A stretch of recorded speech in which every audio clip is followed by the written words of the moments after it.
How are you all? My name is Suman Ahlawat and welcome to my YouTube channel Defense to Cam Academy. Today we are going to start class 9th Biology. और आप सबको पता है class 9th biology का जो first chapter है वो है the fundamental unit of life. तो पहले हम लिखते हैं अपने चैप्टर का नाम, यानी कि द फंडामेंटल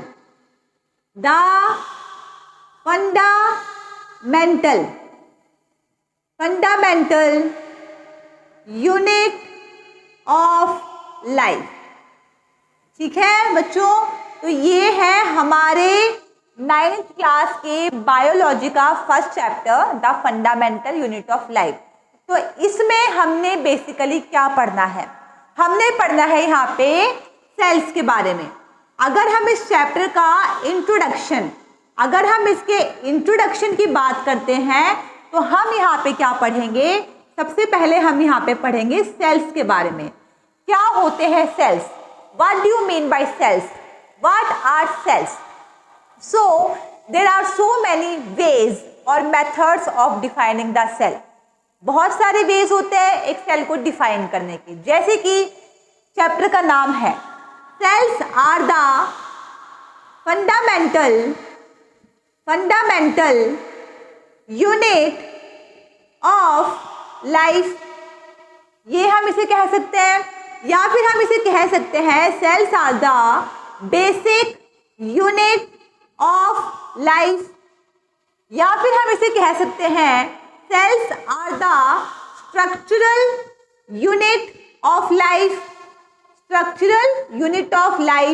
या फिर हम इसे कह सकते हैं द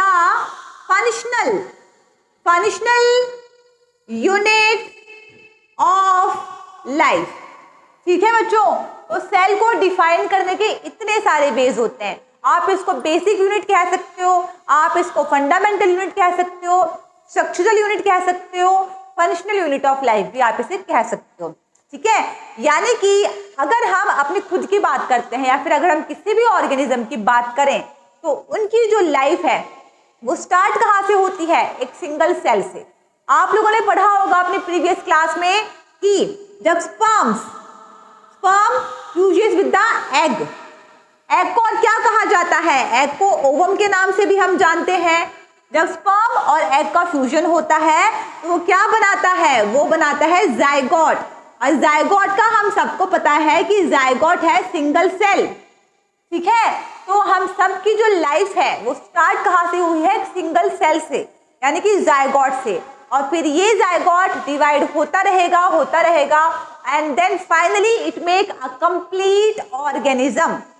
ठीक है, तो दैट इज सेल, यानी कि all our body, the whole body is made up of cells. ठीक है, अब हम सेल्स के बारे में इतना बोलते जा रहे हैं, पर सबसे पहले हमने ये जानना है कि हम इस चैप्टर में कौन कौन से टॉपिक्स पढ़ने वाले हैं। तो सबसे पहले हम क्या जानेंगे कि इस चैप्टर में हम पढ़ेंगे डेफिनेशन ऑफ अ सेल, जो कि हम कवर कर चुके हैं। इसके बाद हमने पढ़ना है discovery of cell. Second point में हम पढ़ेंगे डिस्कवरी ऑफ सेल, ये हमारा सेकेंड टॉपिक है इस चैप्टर का। और थर्ड में हम पढ़ेंगे पार्ट्स ऑफ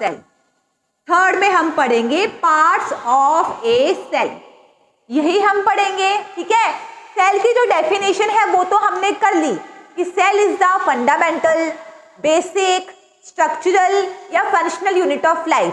ठीक है, there are so many ways to define a cell. इसको आप बेसिक यूनिट ऑफ लाइफ कह सकते हो, फंडामेंटल यूनिट ऑफ लाइफ कह सकते हो, स्ट्रक्चरल यूनिट ऑफ लाइफ कह सकते हो, बेसिक यूनिट ऑफ लाइफ कह सकते हो। ठीक है, तो ये तो हो गया सेल के बारे में। पर अगर हम बात करें इसकी डिस्कवरी की, तो सेल को डिस्कवर किसने किया था? जी हाँ, हम सबको पता है the cell was discovered by the scientist Robert Hooke in the year 1665। ठीक है, तो सेल को डिस्कवर किसने किया था?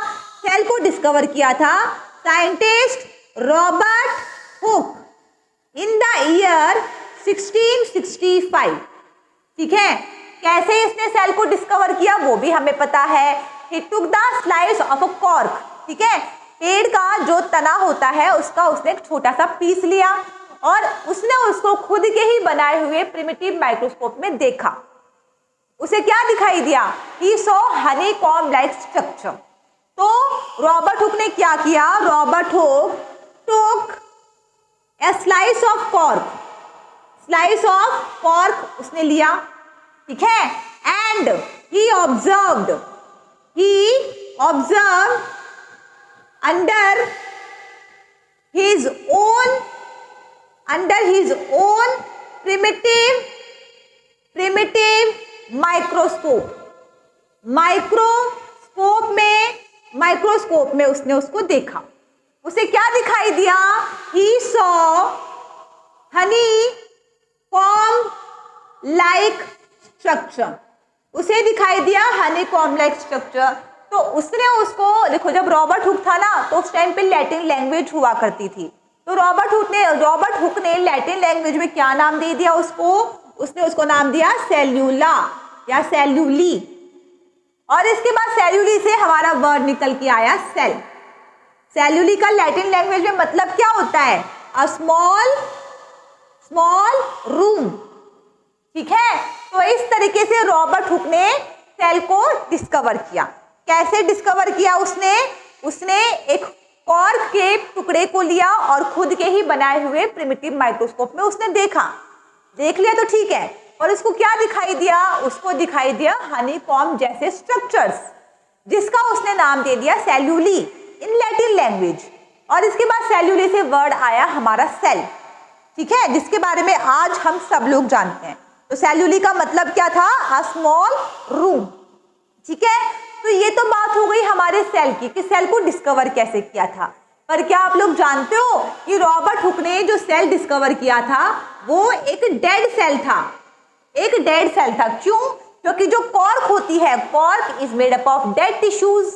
एक पेड़ में, एक ट्री में जो कॉर्क होती है वो डेड सेल्स की बनी होती है, और उसने तो कॉर्क को ही लिया था, कॉर्क को ही उसने माइक्रोस्कोप में देखा था। तो उसको क्या दिखाई दिया? हनीकॉम्ब लाइक स्ट्रक्चर, यानी कि उसने नाम दे दिया सेल्यूली। तो जो सेल उसने डिस्कवर किया वो था डेड सेल। तो अब हम बात करते हैं लाइव सेल। एक लाइव सेल को किसने डिस्कवर किया? एंटन वॉन ल्यूवेनहुक, ठीक है। यहाँ पे who discover the live cell? Anton van Leeuwenhoek ने डिस्कवर किया था। कब किया था? In the year 1674। क्या डिस्कवर किया था? एक लाइव सेल। इसने क्या किया? एक पॉन्ड वाटर में, एक तालाब के पानी में इसने देखा तो इसको कुछ सेल्स दिखाई दिए जो कि असल में बैक्टीरियाज थे। And bacterias are the live cell, we all know very well, ठीक है। तो इसने क्या डिस्कवर किया? इसने डिस्कवर किया फ्री लिविंग सेल्स इन पॉन्ड वाटर। इसने क्या डिस्कवर किया? असल में इसने डिस्कवर किया था फ्री लिविंग सेल्स इन पॉन्ड वाटर, ठीक है। तो सेल को दोनों ने डिस्कवर किया था, रॉबर्ट हुक ने भी और एंटन वॉन ल्यूवेनहुक ने भी। Robert Hooke and Anton van Leeuwenhoek.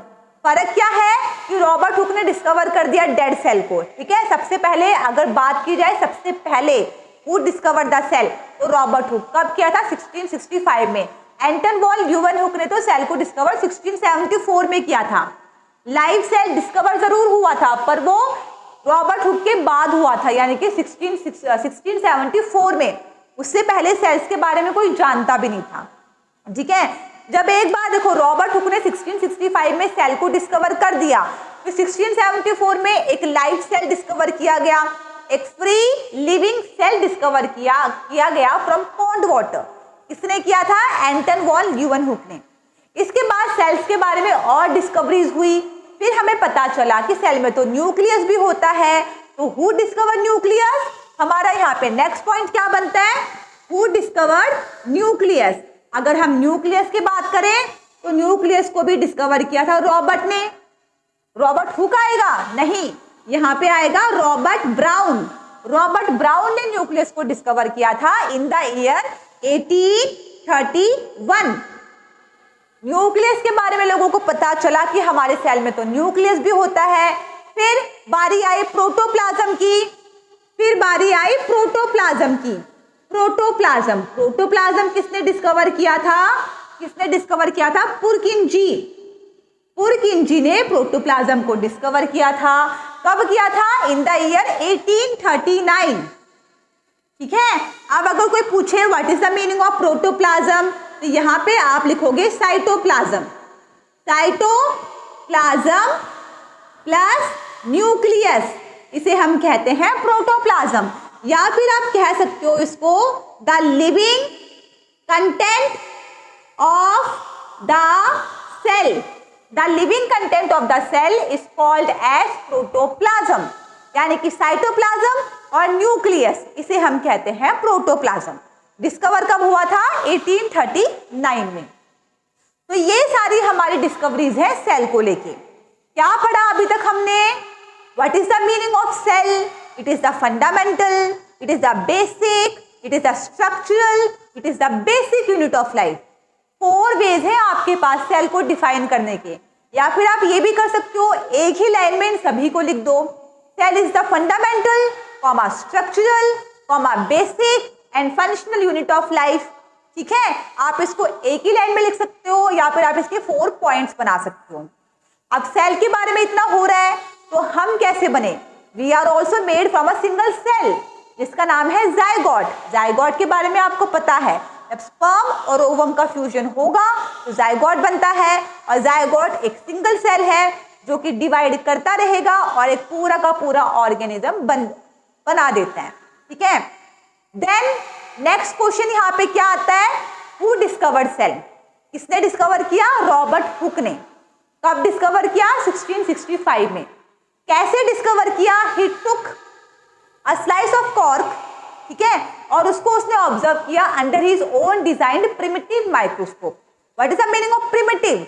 पुराना, ओल्ड। क्या देखा उसने? He saw honeycomb like structure, जिसने उसका नाम रखा सेल्यूली अपनी लैटिन लैंग्वेज में, और बाद में सेल्यूली से वर्ड निकल के आया सेल। सेल्यूली का मतलब होता है अ स्मॉल रूम। ठीक है। अब 1665 में रॉबर्ट हुक ने जो सेल डिस्कवर किया वो तो डेड सेल था। ठीक है। फिर इसके कुछ सालों बाद 1674 में एक फ्री लिविंग सेल डिस्कवर किया गया। कहां से? पॉन्ड वाटर से। पॉन्ड वाटर से किसने किया था? एंटन वॉन ल्यूवेनहुक ने। और डिस्कवरीज हुई सेल के बारे में, तो न्यूक्लियस भी डिस्कवर कर लिया गया। किसने किया? रॉबर्ट ब्राउन ने। कब किया? In the year 1831। फिर प्रोटोप्लाज्म डिस्कवर हुआ। क्या होता है protoplasm? Cytoplasm plus nucleus is called as protoplasm, या फिर आप कह सकते हो it is the living content of the cell is called as protoplasm. किसने डिस्कवर किया protoplasm? See, P for protoplasm, P for Purkinje. तो पुरकिंजी ने डिस्कवर कर दिया प्रोटोप्लाज्म। ठीक है, यानी कि the living content of cell. और कब डिस्कवर किया था? In the year 1839। ठीक है। तो ये सारी हमारी डिस्कवरीज हैं।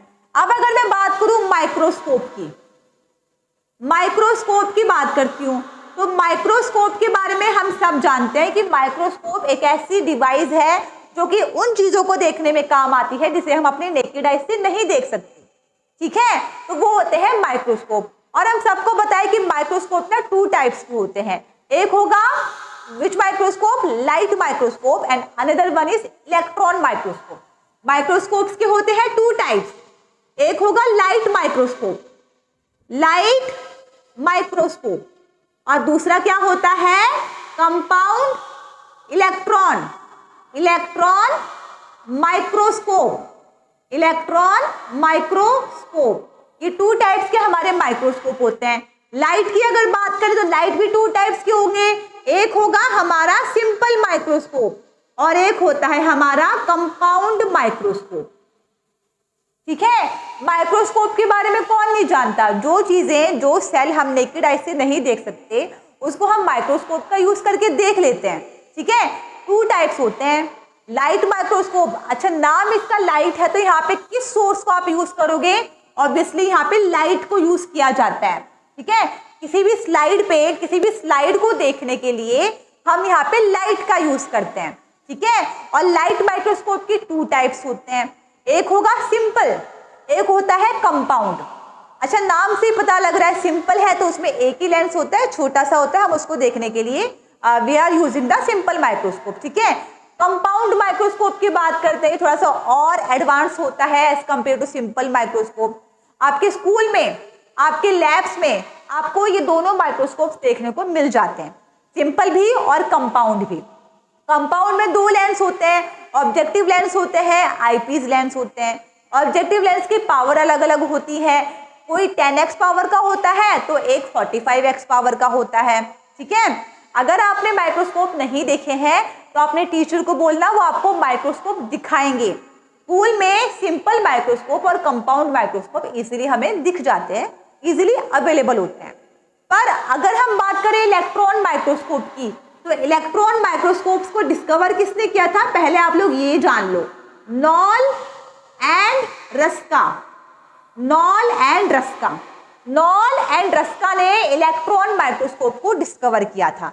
अच्छा, अब इलेक्ट्रॉन है, इलेक्ट्रॉन माइक्रोस्कोप है, तो यहाँ पे हम क्या यूज करते हैं, यहाँ पे हम यूज करते हैं beam of electrons.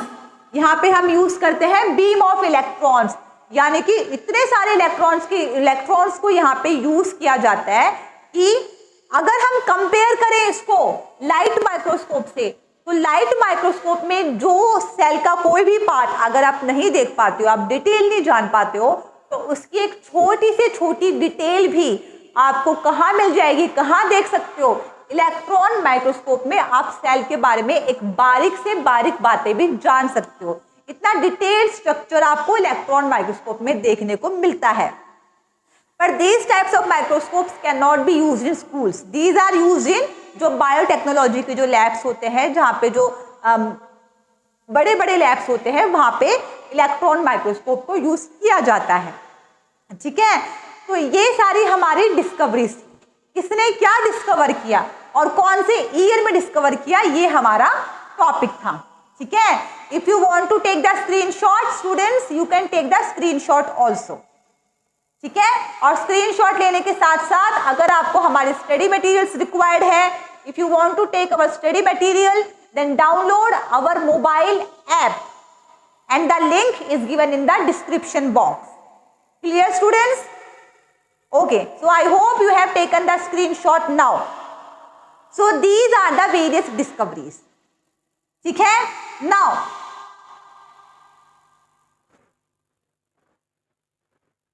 Fundamental unit of life हमने किया, डिस्कवरीज हमने जानी, ठीक है। चलिए अगला करते हैं। इसके बाद नेक्स्ट टॉपिक हमारा क्या रहेगा। अब सेल के बारे में इतनी बातें हो रही है तो थोड़ा बहुत सेल के बारे में और कर लेते हैं। अब हर कोई सेल के बारे में जानने में लगा हुआ है, तो कुछ साइंटिस्ट ने यहाँ पे सेल थ्योरी को बना दिया, कुछ साइंटिस्ट ने यहाँ पे सेल थ्योरी को बना दिया, ठीक है। Cell theory, what is the meaning of cell theory and who gave cell theory? It was given by two biologist, Schleiden and Schwann. It was given by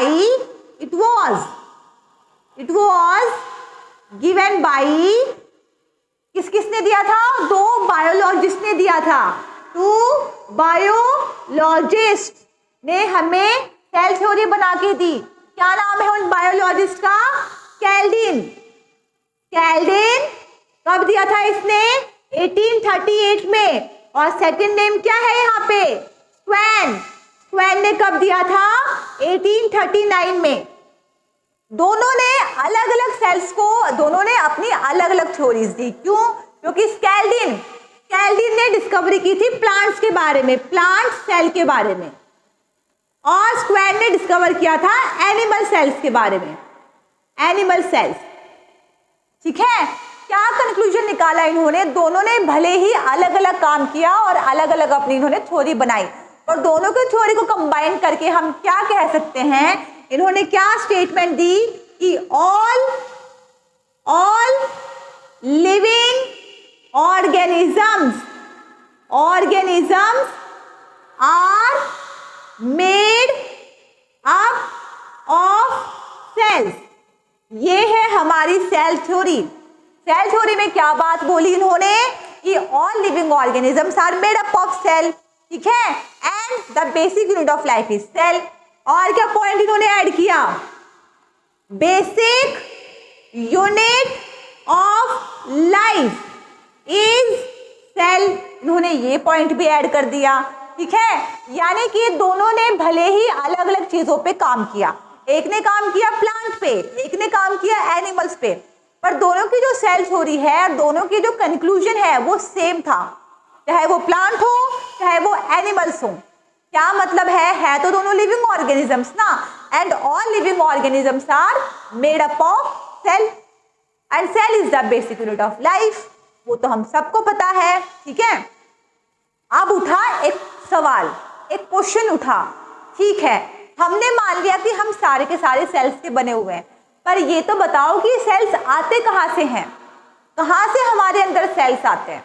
तो इस थ्योरी को मॉडिफाई किया गया, इस थ्योरी को मॉडिफाई किया गया, यानी कि नेक्स्ट टॉपिक होगा modification, modification of cell theory. Cell theory को किया गया मॉडिफाई, और सेल थ्योरी को मॉडिफाई किसने किया था? रुडोल्फ वर्च्यू ने।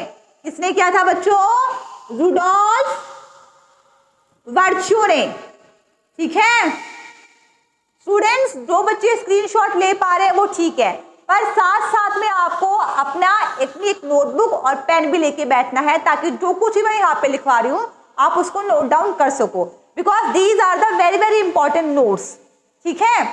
एंड इफ अगर आप चाहते हो कि आपका बेसिक क्लियर हो तो you have to make notes. Am I clear? Okay, क्योंकि जब आप लिखते हो तो लिखने के बाद ज्यादा क्लियरली हमें समझ में आता है, और यहाँ पे तो आप दोनों काम कर रहे हो, आप लिख भी रहे हो और आप सामने वाले को सुन भी रहे हो, तो आपको चीजें समझ में आएंगी और भी ज्यादा और भी अच्छे तरीके से, ठीक है। चलिए, तो रुडोल्फ वर्च्यू ने ना सेल थ्योरी को मॉडिफाई कर दिया, ठीक है। क्या कहा इसने कहा कि तुम्हारे सवाल का जवाब मैं देता हूं, मैं बताता हूं सेल कहां से आए थे। क्या कहा इसने लैटिन लैंग्वेज में? इसने स्टेटमेंट दी ओमनीस सेल्यूला ई सेल्यूला, ये इसने स्टेटमेंट दे डाली लैटिन लैंग्वेज में, जिसका मतलब ये होता है all cells arise from the pre existing cells, ठीक है। कहां से आते हैं सेल? बाहर से हमारी बॉडी में सेल कोई नहीं डालता। सेल कहां से आते हैं? जो सेल हमारी बॉडी में पहले से ही हैं, वो सेल डिवाइड होते रहते हैं और नए नए सेल बनाते रहते हैं। तो इस तरीके से हमारी बॉडी में सेल्स नए नए बनते रहते हैं, ठीक है। एक सेल है वो डिवाइड हुआ, उसने नए सेल बना दिए। तो जितने भी हमारे सेल्स हैं, ऑल सेल कहां से बन के आते हैं? कहां से? From the pre existing cell, यानी कि जो सेल पहले से ही है वही डिवाइड हो के नए सेल बनाता रहता है, ठीक है। So all living organisms are made up of cell, ठीक है, and all cells arise from the pre existing cell. तो यहां से आपके दो क्वेश्चन बनते हैं बच्चों। एक क्वेश्चन ये आता है who gave cell theory, Schleiden and Schwann, और एक क्वेश्चन ये आता है who modified the cell theory. Modify का मतलब होता है खुद के कुछ पॉइंट्स ऐड करना, जो पुराने पॉइंट्स हैं उनको रहने दो, पर खुद के भी कुछ पॉइंट्स ऐड कर दो। So who modified the cell theory? Rudolf Virchow, ठीक है। क्या कहा इसने? All cells arise from the pre existing cell. आपको लैटिन स्टेटमेंट भी आपको याद रखनी है, ओमनीस सेल्यूला इज सेल्यूला, क्योंकि ये भी आपसे पूछने के लिए आ जाता है कि ओमनीस सेल्यूला इज सेल्यूला का मतलब बताओ। तो आपको क्या बताना है? All cells arise from the pre existing cell, ठीक है। तो ये हो गया हमारा सेल के बारे में, ठीक है। ये सारा हमने कर लिया सेल्स के बारे में। सेल की डिस्कवरीज और सेल की थ्योरी हमारी हो चुकी है। नेक्स्ट टॉपिक जो हमारा यहाँ पे बनता है वो है टाइप्स ऑफ सेल्स। अब थोड़ा सा ना हम लोग सेल्स के बारे में बातें कर लेते हैं। असल में सेल्स तो होते नहीं है, पर सेल के बेस पे कितने टाइप्स के ऑर्गेनिजम्स होते हैं हम वो करते हैं, ठीक है। तो क्या टॉपिक रहेगा हमारा? Types of organisms, types of organisms on the basis of cell, ठीक है। सेल के बेस पे हम कितने ऑर्गेनिजम्स के बारे में जानते हैं, अब हम ये टॉपिक करें, ठीक है। हमने कर लिया कि सेल क्या होता है, ठीक है। हमने किया कि सेल को डिस्कवर किसने किया, डेड सेल को डिस्कवर किसने किया, लाइव सेल को डिस्कवर किसने किया, ठीक है। फिर सेल के जो बाकी पार्ट्स है, न्यूक्लियस हो गया, प्रोटोप्लाज्म हो गया, उसको डिस्कवर किसने किया। माइक्रोस्कोप के बारे में हमने जाना, इलेक्ट्रॉन माइक्रोस्कोप को डिस्कवर किसने किया था, नॉल एंड रस्का ने। फिर हमने क्या पढ़ा, हम आ गए सेल थ्योरी पे। सेल थ्योरी किसने दी, सेल थ्योरी को मॉडिफाई किसने किया, ठीक है। अब थोड़ा सा हम जान लेते हैं कि जो ऑर्गेनिजम्स होते हैं ना, वो सेल्स के बेस पे कितने टाइप्स के होते हैं। तो पहले हम करेंगे on the basis of number. पहले तो आप लोग आ जाओ नंबर के बेस पे। तो अगर हम सेल्स के नंबर की बात करते हैं तो कितने टाइप्स के सेल्स होते हैं बच्चों, 2 टाइप्स के होते हैं। First one is unicellular organism और दूसरा क्या होता है, मल्टी सेल्यूलर ऑर्गेनिज्म यही होते हैं ना। और आप लोग पढ़ते भी आ रहे हो काफी सालों से, सुना भी आप लोगों ने यूनिसेल्यूलर मल्टीसेल्यूलर पढ़ा होगा। तो अगर हम सेल की बात करें तो सेल के कितने नंबर हैं और कितने नहीं हैं, इसके बेस पे ना ऑर्गेनिजम्स आपको 2 टाइप्स के देखने को मिलते हैं, यूनिसेल्यूलर और मल्टीसेल्यूलर। नाम से आपको पता लग रहा होगा, यूनिसेल्यूलर ऑर्गेनिज्म वो ऑर्गेनिज्म है जो एक ही सेल के बने होते हैं। यहाँ पे आप क्या लिखोगे, made up of only 1 cell, एक ही सेल के बने होते हैं ये, इनमें एक से ज्यादा सेल्स नहीं होते। और इसके एग्जाम्पल में, वैसे तो एग्जाम्पल बहुत सारे हैं, आप कुछ एग्जाम्पल्स याद कर लो, अमीबा याद कर लो, पैरामीशियम याद कर लो, ठीक है, एक्सेट्रा। ओके, कुछ फंगी ऐसी होती है जो एक ही सेल्स की बनी होती हैं, ईस्ट हो गया, बैक्टीरियाज भी सिंगल सेल की बनी होती हैं, okay, most of the bacterias. तो जो एक ही सेल, अच्छा इनमें ना एक ही सेल सारे काम कर देता है, चाहे वो न्यूट्रिशन लेना हो, खाना खाना हो, वो सेल करेगा, रेस्पिरेशन करना हो, सांस लेना हो, वो सेल करेगा, अगर उसको वेस्ट मटेरियल बाहर निकालने हैं तो वो ही सेल करेगा, अगर उसको कोई चीज ट्रांसपोर्ट करनी है तो वही सेल करेगा। अब क्या करे बेचारे, एक ही सेल के बने हुए हैं तो इनको एक ही सेल से काम चलाना पड़ेगा, जितने भी काम है सारे एक ही सेल करते हैं, ठीक है। अब आ जाओ मल्टी सेल्यूलर ऑर्गेनिज्म पे। जैसा इसका नाम है आपको पता लग रहा होगा कि these organisms are made up of more than 1 cell, एक सेल से ज्यादा के बने होते हैं ये। इसके एग्जाम्पल में आप याद कर लो प्लांट्स, आप याद कर लो एनिमल्स, और यहाँ पे ह्यूमंस का एग्जाम्पल भी आप दे सकते हो, एक्सेट्रा, ठीक है। कोई बड़ी बात नहीं है, मल्टी सेल्यूलर एक से ज्यादा सेल्स के बने हुए हैं, ठीक है। और इनमें ना डिवीजन ऑफ लेबर बहुत ही अच्छे से होता है, डिवीजन ऑफ लेबर बहुत ही अच्छे से यहाँ पे किया जाता है। हर एक सेल अपना काम डिवाइड करके रखता है, जिसे हम कहते हैं डिवीजन ऑफ लेबर। कुछ सेल्स का काम होता है न्यूट्रिशन लेना, कुछ सेल्स रेस्पिरेशन में हेल्प कर देते हैं, कुछ सेल एक्सक्रीशन में हेल्प कर देते हैं, यानी कि वेस्ट मटेरियल को बाहर निकालने में हेल्प करते हैं, कुछ ट्रांसपोर्टेशन में, कोई चीज़ ट्रांसपोर्ट करनी है आपको एक बॉडी पार्ट से दूसरे बॉडी पार्ट में, तो ये काम भी हमारे सेल्स करते हैं। तो यहाँ पे सारे के सारे काम एक सेल्स के ऊपर नहीं आते, यहाँ पे काम को डिवाइड किया जाता है, कुछ सेल न्यूट्रिशन करते हैं, कुछ सेल्स कोई और फंक्शन करते हैं, इस तरीके से। तो यहाँ पे होता है अच्छा खासा डिवीजन ऑफ लेबर। समझ में आ गया होगा आप लोगों को। इसका एक टाइप ना और कर लेते हैं। अच्छा, अभी मैंने आप लोगों से कहा था कि अगर आपको मेरे हैंड रिटन नोट्स रिक्वायर्ड है तो आपको हमारी मोबाइल ऐप डाउनलोड करनी है, जिसकी लिंक डिस्क्रिप्शन बॉक्स में दी हुई है, ठीक है। तो वहाँ पे जब आप मेरे नोट्स डाउनलोड करोगे तो वहाँ पे आपको इनके बीच का डिफरेंस जो है आपको देखने को मिल जाएगा, ठीक है। चलिए नेक्स्ट करते हैं। इसके बाद नेक्स्ट है एक और, हम इसका टाइप करते हैं। नेक्स्ट टाइप क्या होगा, सेकंड आ जाओ, on the basis of nuclear membrane. एक हम न्यूक्लियर मेम्ब्रेन भी कर देते हैं, ठीक है। न्यूक्लियर मेम्ब्रेन के बेस पे कितने टाइप्स के आपके सेल्स होते हैं, ठीक है। पहला क्या होगा बच्चों इसका, पहला होगा प्रोकैरियोटिक सेल। पहला क्या होगा, प्रोकैरियोटिक सेल। और दूसरा क्या होगा बच्चों, यूकैरियोटिक सेल। यही होता है ना। अब मैं आपको इसका मीनिंग बताती हूँ। देखो प्रोकैरियोटिक सेल का मतलब क्या है, पहले आप लोग यहाँ पे समझो। देखो सेल के बारे में आप इतना तो जानते ही जानते हो कि हमारे पास एक सेल होता है, ठीक है। इसके बाहर से होती है कवरिंग, ये वाली, जिसे हम क्या कहते हैं बच्चों, जिसे हम कहते हैं सेल मेम्ब्रेन या प्लाज्मा मेम्ब्रेन भी इसे कहा जाता है। इतना तो आप लोग जानते ही जानते हो। इसके बाद बीच में यहाँ पे होता है न्यूक्लियस, इसे हम कहेंगे न्यूक्लियस।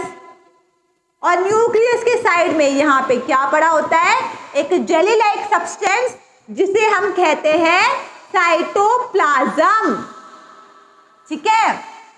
अब देखो जिस तरीके से सेल के बाहर आपको सेल मेम्ब्रेन दिखाई दे रही है ना बच्चों, वैसे ही न्यूक्लियस के बाहर, अब न्यूक्लियस ने क्या बिगाड़ा है, उसको भी तो चाहिए ना प्रोटेक्शन। तो न्यूक्लियस के बाहर भी ना मेम्ब्रेन होती है। मैं रेड मार्कर से बना रही हूँ, न्यूक्लियस के बाहर इस तरीके से एक मेम्ब्रेन होती है। न्यूक्लियस के बाहर मेम्ब्रेन होती है बच्चों, ठीक है, जो कि न्यूक्लियस को साइटोप्लाज्म से अलग रखती है, सेपरेट रखती है, ठीक है।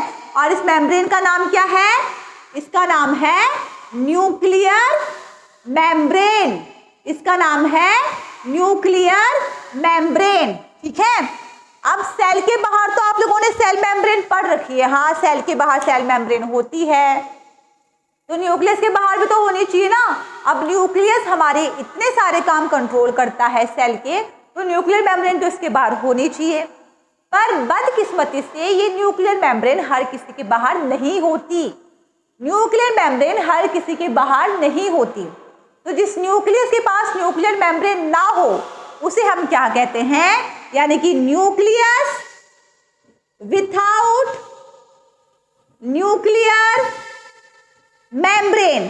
तो ऐसे न्यूक्लियस को आप क्या कहोगे, न्यूक्लियस विथआउट न्यूक्लियर मेम्ब्रेन। उसे कहा जाता है नॉट वेल डिफाइंड न्यूक्लियस, कि वो वेल डिफाइंड न्यूक्लियस नहीं है।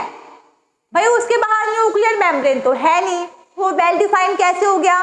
और ऐसे वेल डिफाइंड न्यूक्लियस कहाँ प्रेजेंट होते हैं, ये प्रेजेंट होते हैं प्रोकैरियोटिक में, यानी कि दे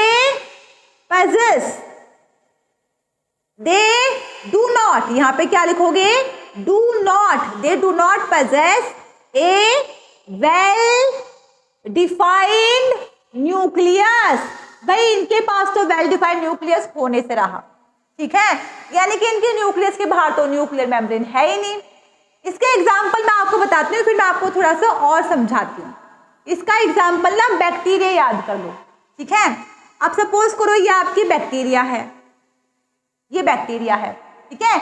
इसमें न्यूक्लियर मेम्ब्रेन के बिना एक छोटा सा स्मॉल गोल यानी सर्कुलर क्रोमोसोम पड़ा रहता है, इस तरीके से एक small circular double standard chromosome यहाँ पे पड़ा रहता है। अब न्यूक्लियर मेम्ब्रेन तो है नहीं इसके बाहर, ठीक है।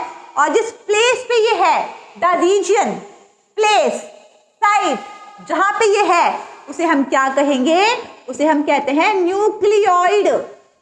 उसे हम कहते हैं न्यूक्लियोइड। जिस जगह पे ये है उसे हम कहते हैं न्यूक्लियोइड, ठीक है। अब न्यूक्लियोइड उस प्लेस का नाम है जहां पे ये एक small circular double standard DNA यहाँ पे पड़ा हुआ है, क्रोमोसोम, ठीक है। तो एग्जांपल आपका बैक्टीरिया हो गया। अब यूकैरियोटिक, ये तो बहुत एडवांस है, यानी कि यहाँ पे आप लिखोगे well defined nucleus is present here. Example में प्लांट्स, एनिमल्स, ह्यूमंस, ये एग्जाम्पल आपको देने हैं, ठीक है। वेल डिफाइंड न्यूक्लियस है, प्रेजेंट है। इसका मतलब क्या है कि यहाँ पे न्यूक्लियस के बाहर न्यूक्लियर मेम्ब्रेन है। सेल मेम्ब्रेन तो होती है, पर न्यूक्लियस के बाहर न्यूक्लियर मेम्ब्रेन भी है। ठीक है, अब न्यूक्लियर मेम्ब्रेन है, वो न्यूक्लियस कैसा होगा, उसे हम कहते हैं वेल डिफाइंड न्यूक्लियस। यूकैरियोटिक में होता है और प्रोकैरियोट में नहीं होता। न्यूक्लियर मेम्ब्रेन नहीं होती, वेल डिफाइंड न्यूक्लियस नहीं होता। होता है तो क्या होता है, न्यूक्लियोइड होता है बस, उसे हम कहते हैं न्यूक्लियोइड। ठीक है, तो प्यारे बच्चों, आज हम लोगों ने क्या किया, हम लोगों ने जाना कि सेल को आप डिफाइन कैसे कर सकते हो। फिर हम लोगों ने क्या पढ़ा कि सेल को डिस्कवर किसने किया, डेड सेल को डिस्कवर किसने किया, लाइव सेल को डिस्कवर किसने किया। फिर हमने क्या जाना कि सेल तो डिस्कवर हुआ ही हुआ, सेल के साथ साथ उसके बाकी पार्ट्स किसने डिस्कवर किए और कौन से ईयर में डिस्कवर किए। फिर हमने किया सेल थ्योरी, माइक्रोस्कोप भी हमने किया। सेल थ्योरी किसने दी थी, सेल थ्योरी को मॉडिफाई किसने किया था। ठीक है, फिर हमने जाना टाइप्स ऑफ ऑर्गेनिज्म, कितने टाइप्स के ऑर्गेनिज्म है सेल के बेस पे। मतलब सेल अगर आपका सिंगल सेल है तो उस ऑर्गेनिज्म को हम कहते हैं यूनिसेल्युलर ऑर्गेनिज्म। अगर किसी ऑर्गेनिज्म में एक से ज्यादा सेल प्रेजेंट है तो उसे हम कहते हैं मल्टी सेल्युलर ऑर्गेनिज्म। अच्छा, अब अगर न्यूक्लियर मेम्ब्रेन नहीं है न्यूक्लियस के बाहर तो उसे हम कहते हैं न्यूक्लियोइड, और जिसमें न्यूक्लियोइड होता है उसे हम क्या कहते हैं कि वो एक प्रोकैरियोटिक सेल है। एग्जाम्पल आपका बैक्टीरिया हो गया। जिसमें न्यूक्लियर मेम्ब्रेन है उसे हम क्या कहेंगे कि भाई ये तो वेल डिफाइंड न्यूक्लियस है, यानी कि इसे हम कहते हैं यूकैरियोटिक सेल। एग्जाम्पल आपका प्लांट्स हो गया, एनिमल्स हो गया, ह्यूमंस हो गया। ठीक है बच्चों, अब हम पढ़ेंगे पार्ट्स ऑफ सेल्स के बारे में, पर इस क्लास में नहीं, नेक्स्ट क्लास में। ठीक है, आज के लिए इतना ही। My channel name is Defence Two Academy. So if you like the video, press the bell icon and share the channel as much as possible and don't forget to subscribe the channel Defense to Camp। अगर आपको मेरे hand written notes required है, study material required है, if you want to study more and more amount of MCQs, then download our mobile app Defense to Camp and the link is given in the description box। So that's all for today students. Have a nice day to all and thank you so much and bye bye।